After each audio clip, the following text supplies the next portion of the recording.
Welcome to our Magellanic Penguin Talk and Feed. So here at Blackpool Zoo, we have our colony of 14 Magellanic penguins.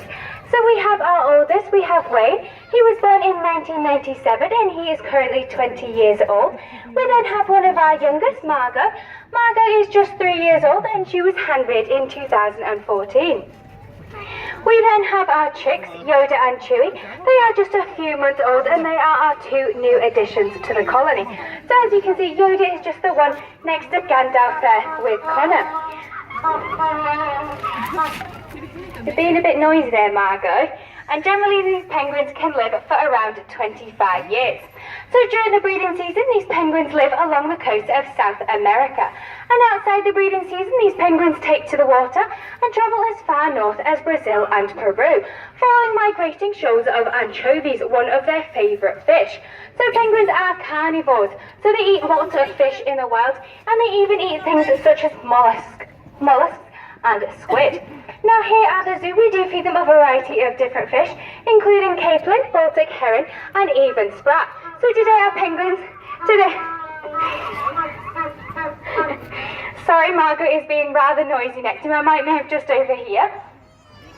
So it can be quite difficult to determine the gender of a penguin by sight. The best way to do it is by DNA testing. There are, however, a few differences between a male and female that can help us have a good guess. For example, the males are a little bit taller than the females. They usually reach around 80 centimetres on average, whilst the females usually measure around 60 centimetres on average.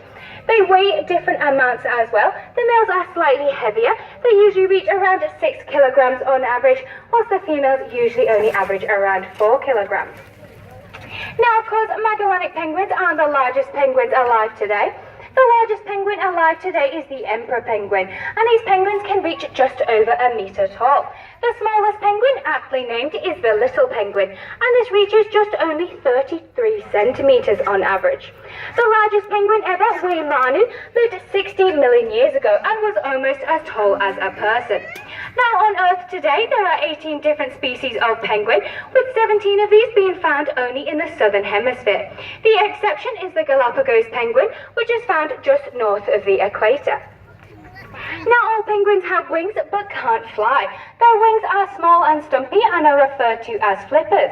These flippers help them to glide through the water when swimming, and their webbed feet help them to change direction quickly. Now penguins do also produce oil from a gland near their tail, and what they'll do is they'll use their beaks to spread this oil all over their feathers in a process known as preening, and this just helps to make their feathers waterproof.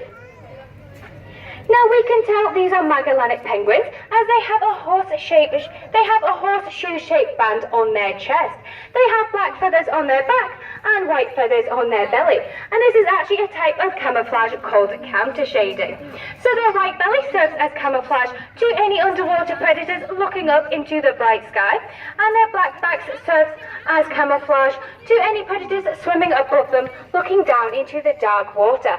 So predators of these penguins include things such as killer whales, leopard seals and even sea lions. Now penguins can be quite noisy. Their main call has actually been said to be very similar to that of a donkey, and parents know chicks by their call and chicks know parents by theirs, and they've even been seen running up to 20 metres to find their parent at feeding time.